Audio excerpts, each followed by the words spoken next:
पहले अपने शिव गुरु के चरणों में प्रणाम करती हूँ, मैया पार्वती के चरणों में प्रणाम करती हूँ, सभी देवी देवता सभी माता रानी के चरणों में प्रणाम करती हूँ, गुरु भाई गुरु बहना के चरणों में प्रणाम करती हूँ, लीलम दीदी हरेंद्र भैया के चरणों में प्रणाम करती हूँ, माता पिता के चरणों में प्रणाम करती हूँ, मेरे प्रणाम को स्वीकार कीजिए। गुरु भाई गुरु बहना एक कथा सुनाने जा रही हूँ, कृपा करके कथा को ध्यान से सुनिएगा। ध्यान से सुनने से ज्ञान मिलता है, आधी अधूरी कथा नहीं सुनना चाहिए, क्योंकि शिव गुरु को अपमान होता है। पूरा कथा सुनने से कथा के रहस्य के बारे में पता चलता है, कथा में क्या बताया गया है उसका भी ज्ञान मिलता है। जो इंसान पूरा कथा सुन लेता है, वो अच्छे बुरे की पहचान उसको हो जाता है। तो इंसान अच्छा कर्म करता, बुरा कर्म नहीं करता है, अच्छे मार्ग पर चलता है। इसलिए कथा को हमेशा पूरा सुनना चाहिए।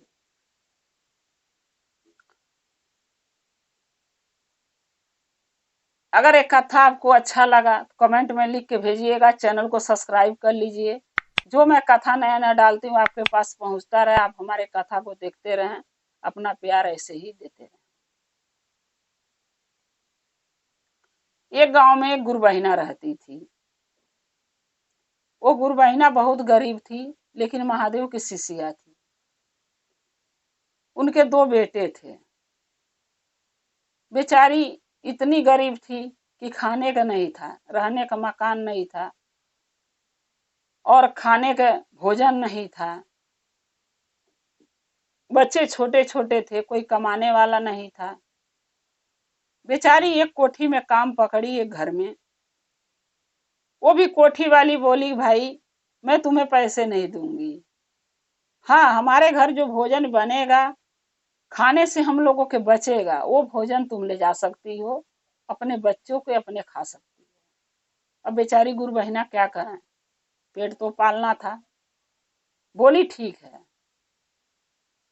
नहीं पैसे मिलेगा तो भोजन तो मिलेगा, जिससे खा के हमारे बच्चे भी अपना जिंदगी काट सकते, मैं भी काट सकती। बेचारी गुरबहिना काम लगी करने, काम करके आती थी, चर्चा भजन में जहाँ चर्चा होता रहता था वहां जाती थी। पैसे तो रहता नहीं था पास में कि कुछ पर प्रसाद महादेव के चढ़ाने के ले जाएं, लेकिन गुरु भाई गुरु बहिना सब एक जैसे नहीं हैं। कई किस्म के लोग ये दुनिया में है पृथ्वी पर, कोई अमीर है, कोई गरीब है, कोई मीडियम के हिसाब से है, कम गरीब है, कोई कम अमीर है, कोई बिल्कुल ज्यादा अमीर है और कोई बिल्कुल ज्यादा गरीब है।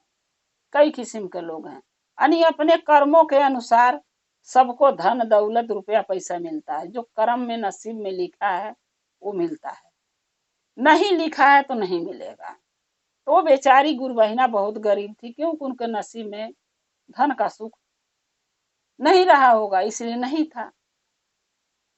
लेकिन जब वो चर्चा भजन में जाती थी तो जो गुरबहिना लोग थी वो उनका दुख नहीं समझती थी, उनके ऊपर हंसती थी, ये सोच के कि जब भी ये चर्चा में आती है खाली हाथ आती है, इसके पास पैसे ही नहीं रहता कि प्रसाद ले आए।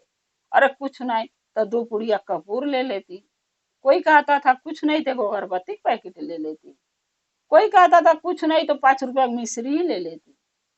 लेकिन कहने से नहीं होता है, जिसके पास धन है वो सोचता है कि सबके पास धन होगा, लेकिन जो गरीब है वो जानता है कि उसके पास क्या है क्या नहीं।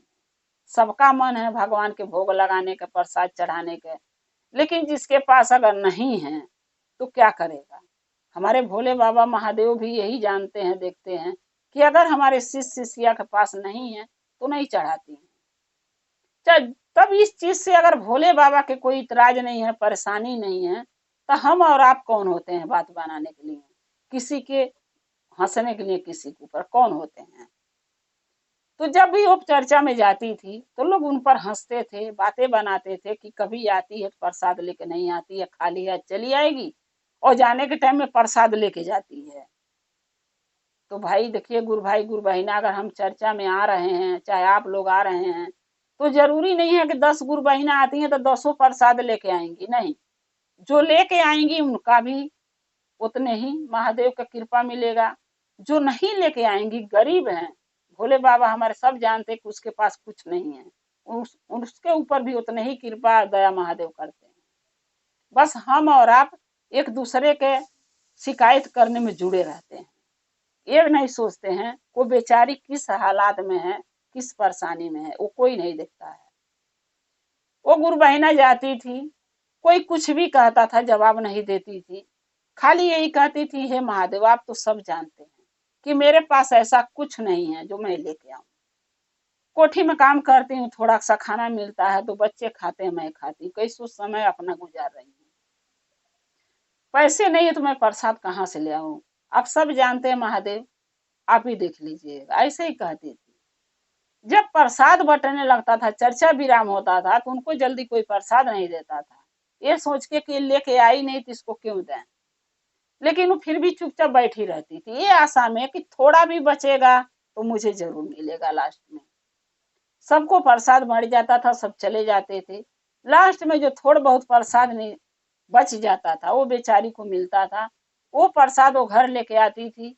जिस दिन खाना नहीं रहता था, वो प्रसाद को बच्चों को खिला देती थी, अपने खा लेती थी और पानी पी के सो जाती थी, अपना समय काटती थी कैसे। ऐसे करते करते कुछ दिन बीता।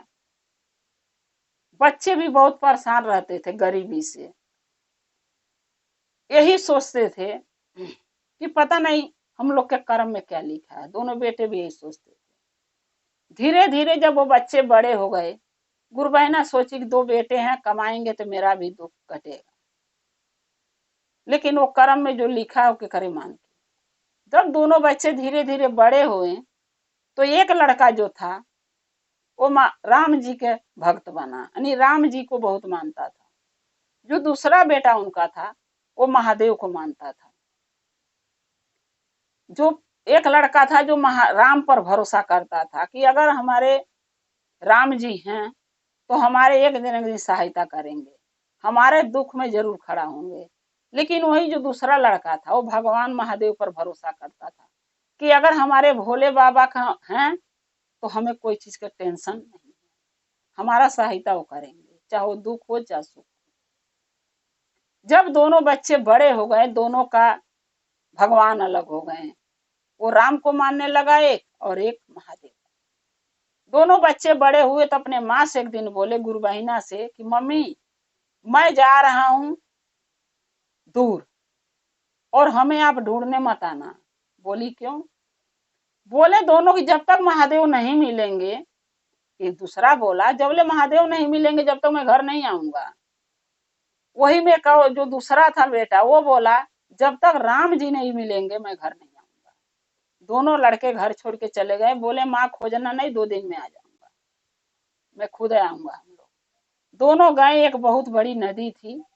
नदी के किनारे जो एक लड़का था जो महादेव के मानता था, वो क्या करता था, प्रतिदिन शिव का प्रतिभा शिवलिंग का बनाता था और नदी में विसर्जन करता था। प्रतिदिन मिट्टी के बना के विसर्जन करता था। लेकिन जो दूसरा बेटा था वही नदी के किनारे थोड़ा दूर पर वो राम जी के प्रतिभा बना के, मूर्ति बना के उनको पूजता था। ऐसे करते करते 2 दिन निकल गया। वो राम जी को बुलाता था अपना दुख संकट दूर करने के लिए, गरीबी दूर करने के लिए, और दूसरा लड़का महादेव पुकारता था। ऐसे करते करते 2 दिन निकल गया। दोनों के, एक के राम पर भरोसा था, एक के महादेव पर। जब 2 दिन निकल गया, गुरु बहिना बहुत परेशान हुई, मेरे बेटे पता नहीं किस हालत में होंगे, कहाँ होंगे। 2 दिन में आने को बोले, आए ही नहीं। गुरु बहिना जब ढूंढने गई तो दोनों बेटे कहाँ मिले, नदी को किनारे। जो बड़ा वाला था वो राम का भक्त था, उसके पास पहले गई। बोली बेटा ये क्या कर रहे हो? बोला माँ मैं राम का प्रतिभा बनाता हूँ, उनका मूर्ति और पूजा कर रहा हूँ। एक न एक दिन हमारे राम जरूर हमारे दुख कष्ट दूर करेंगे।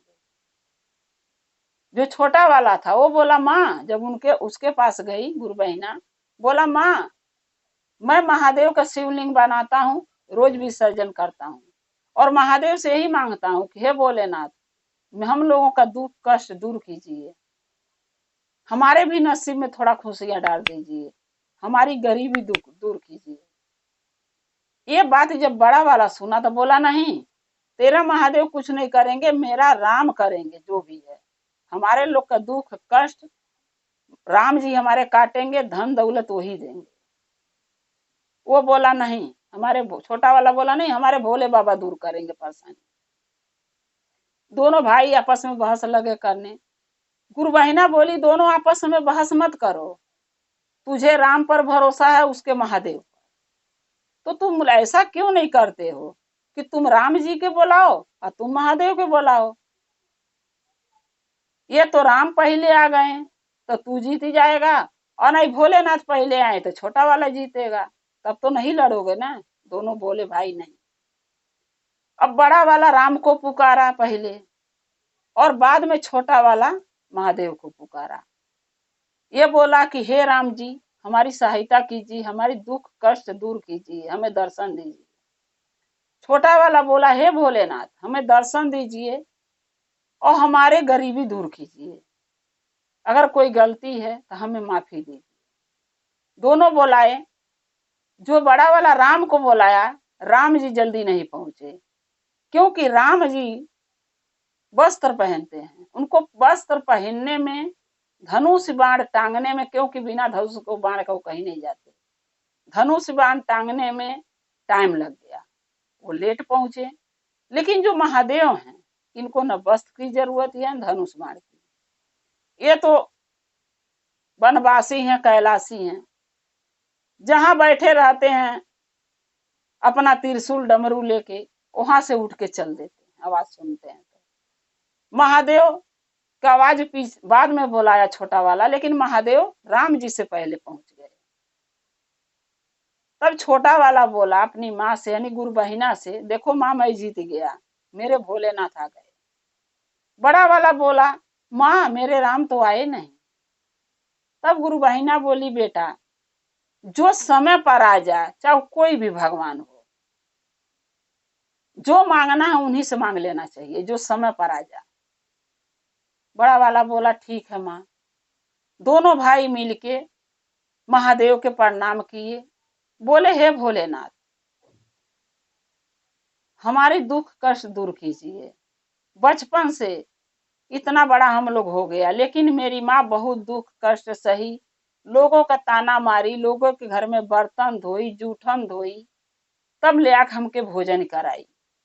अगर हम दोनों भाई के, मानता हूं कि मेरी माँ के किस्मत में धन दौलत सुख संपत्ति आराम नहीं था, लेकिन अगर हमारे दोनों भाई के किस्मत में अगर धन है, कुछ भी है, हम आपके पूजा पाठ भक्ति मन से हमारी मम्मी और हम, छोटा वाला बोला, किए हैं, तो हमारी दुख कष्ट दूर कीजिए महादेव।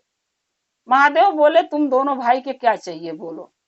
दोनों बोले एक ही बात कि हमारी गरीबी दूर कर दीजिए, हमें बुद्धि ज्ञान दीजिए, कोई अच्छा मार्ग दिखाइए, ताकि हम दोनों भाई उस मार्ग पर चल के कमा और खा और खुश रहें। महादेव उनको आशीर्वाद दिए, बोले जा घरे, तेरी मड़ई महल बना मिलेगा, तुझे आशीर्वाद देता हूँ। जो तुम लोग आज तक दुख कष्ट काटे, क्योंकि तुम्हारे भाग में नहीं था धन, इसलिए इतना दुख उठाए। अब जब समय आया तुम्हारे भाग में धन है, सो मैं दे रहा हूँ, तुम्हारा महल बन गया, झोपड़ी जाके घर देखना, तुम्हारे घर में वो धन दौलत रुपया पैसा अनाज पानी राशन सब भर दिया हूँ, तुम्हें कोई चीज के कष्ट नहीं होगा। लेकिन एक बात ध्यान रखना दोनों भाई, अच्छे मार्ग पर चलना, अच्छा कर्म करना, हर दुखियारी का दुख समझना, हर गरीबे का सहायता करना, हर भिखारू को भीख देना, तुम्हारे पास धन है तो दान करना, गरीब दुखिया के दान करो, भोजन बनवाओ खिलाओ, भूखे के भोजन कराओ, प्यासे पानी पिलाओ, दान पुण्य करो, और अच्छे मार्ग पर चल के अपना कर्म करो, कमाओ, क्योंकि हम जरूरी नहीं है कि जीवन भर तुम्हें धन देंगे। अब तुम्हारा भाग ये, तुम कमा के अपना भाग बनाओगे, जो हमें देना था सो मैंने दे दिया। दोनों भाई ने महादेव से वादा किया कि हम दोनों भाई बहुत मेहनत करेंगे और एक दिन एक कामयाब इंसान बन के दिखाएंगे, अपनी माँ के इज्जत भाव उतने ही करेंगे कि जो हर बेटा को माँ के करना चाहिए। माँ को अपने कभी तकलीफ नहीं दूंगा मैं, जब तक हमारी माँ जिएगी। दोनों भाई अपनी माँ को लेके घर गए, महल बना मिला, राशन पताई रुपया पैसा हर चीज का सुख उनको मिला। दोनों भाई अपना पढ़ लिख के एक अच्छा इंसान बन के मेहनत करके कमाने खाने लगे और अपनी माँ के साथ रहने लगे। तो गुरु भाई गुरु बहना, महादेव हमारे भोलेनाथ, थोड़ा देर लगता है उनको देने में, चाहे धन हुआ चाहे औलाद हुआ, लेकिन अगर किस्मत में कर्म में लिखा है तो जरूर देते हैं। आज जब तक कर्म में आपके धन दौलत रुपया पैसा चाहे औलाद नहीं होगा तब तक नहीं मिल पाएगा। ये भी चीज कर्मों के अनुसार मिलता है। इसीलिए हम कहते हैं, कथा में बार बार समझाते हैं कि पूरा कथा सुनिए और सुन के ज्ञान लीजिए कि क्या कर्म करना चाहिए जो हम अच्छे कर्म करेंगे और क्या नहीं करना चाहिए जो बुरा कर्म की तरफ जाए। इसलिए कथा को हमेशा पूरा सुनने से क्या होता है कि अच्छे बुरे का पहचान होता है, ज्ञान होता है। हम इंसान का जन्म लिए हैं तो अच्छे राह पर चलने के, अच्छे मार्ग पर चलने के, ना कि बुरा कर्म करने के लिए। महादेव भोलेनाथ हमारे यही कहते हैं कि जो व्यक्ति इंसान का जन्म पाया है वो अच्छा कर्म कर रहा, दान पुण्य कर रहा है, हर गरीब के दुख संकट कष्ट समझता है, उसका सहायता करता है, मदद करता है, तो भगवान उसकी मदद करते हैं। वो कहते हैं महादेव कि पहले दूसरे के सहायता करो तब मैं तुम्हारा सहायता करूंगा, पहले दूसरे के भोजन कराओ तब मैं तुम्हारे लिए भोजन दूंगा। तो गुरु भाई गुरु बहना, हमें यही करना चाहिए जो हमारे भोले बाबा महादेव के अच्छा लगे।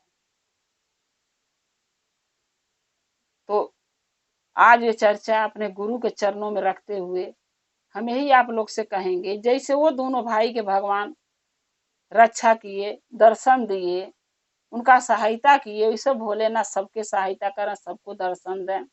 अच्छा कर्म कीजिए कि भोलेनाथ का महादेव का हमें दर्शन हो।